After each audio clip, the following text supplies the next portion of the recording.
Hello, welcome back to EPG. I'm of course Greg, your host. If you've been following this channel for a while, you know that I'm a big fan of movies and also filming locations around the world.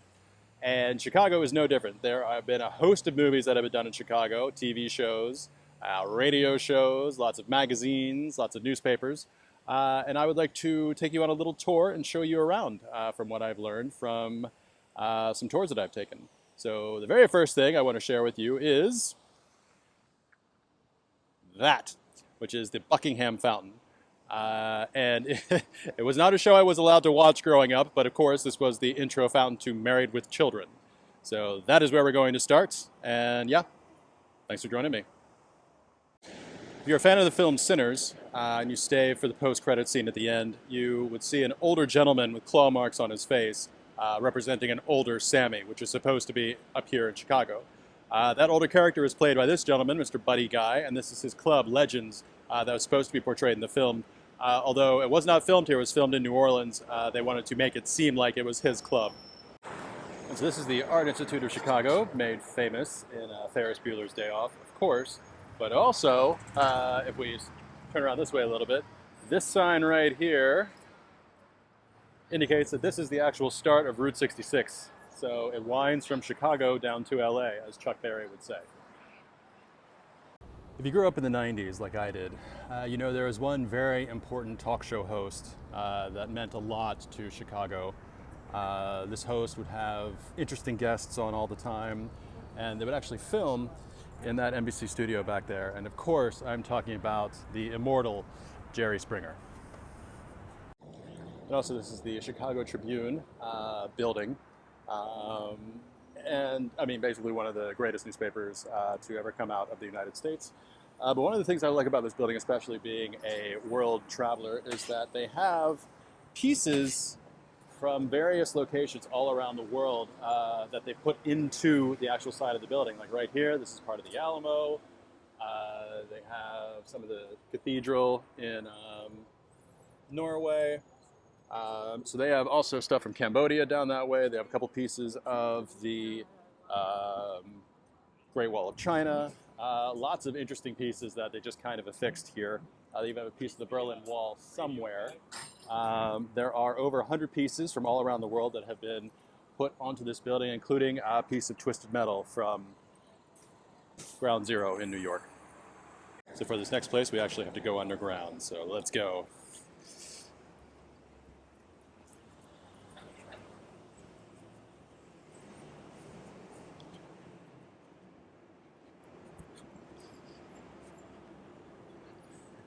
And here we are. Okay, so this really wasn't a filming location, but it's the Billy Goat Tavern, which was responsible for one of the most popular skits ever to come out of Saturday Night Live. The, of course, cheeseburger, cheeseburger, no Pepsi Coke. So, yeah.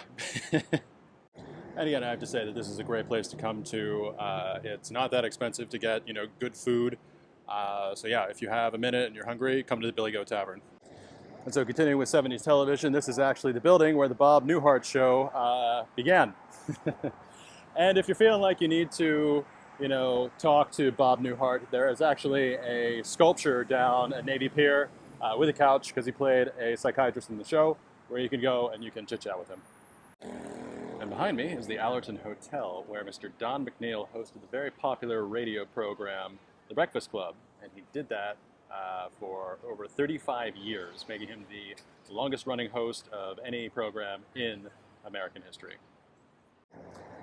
And if you've seen this tower behind me right here, that was the former Playboy Publishing headquarters. And so this is one of my favorite stops that I've been to in Chicago, and it is, of course, Mr. Beef, which is the setting of one of my new favorite shows, The Bear. This is actually where they shot the pilot and some of the first season. And you can see the parking lot back there, and yeah, so definitely if you come to Chicago, this is a place you need to check out. Staff is really nice. Just make sure that you have your cash and it's ready to go, and also have your order ready to go, because as you can see, there is a line and there will be people waiting. Delicious food, so definitely hit this place up. And while I'm walking away from Mr. Beef, it's kind of interesting because I first saw the bear when I was traveling through Copenhagen.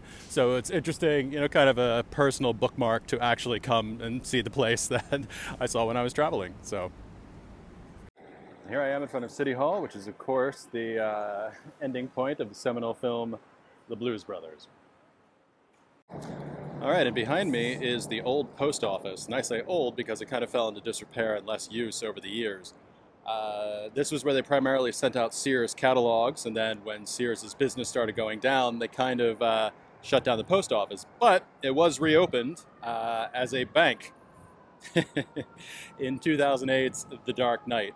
And one of the interesting facts here, you can't really see on this side of the bridge, but they needed a lot of vehicles from Gotham City, and so they actually stored them underneath this gigantic building. Here I am inside Union Station with possibly one of the most recognizable staircases from cinema history, and that is, of course, from the 1987 film The Untouchables, starring Kevin Costner. Good thing I don't see any strollers around.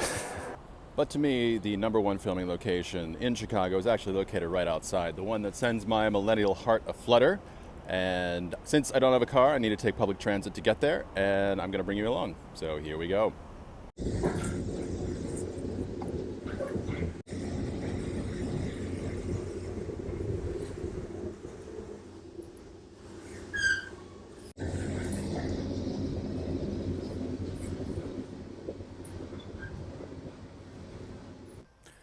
Well, I just hopped off my train in beautiful Winnetka, and now I'm on my way.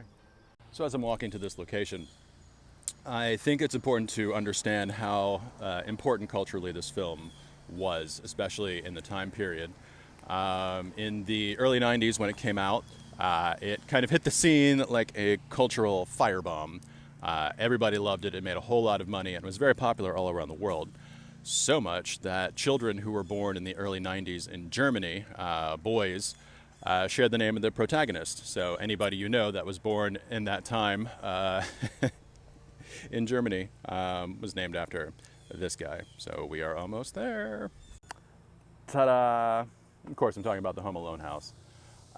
Given the nature of show business, I didn't know they would be doing construction over here. Looks like they're doing some yard work and replacing a couple windows. But yeah, this is like visiting Graceland for me because the film was, one of my favorites. It still is. Watch it every holiday season. Absolutely love it. So the Home Alone house. And also a little fun fact about this house is that it was recently on the market on Zillow for around $5 million, and it was snapped up in about 2 weeks. Which still begs the question, what exactly did Kevin McAllister's father do to not only be able to afford this house, but also to pay for his entire family to go on vacation? So again, thank you very much for your time, and get out there.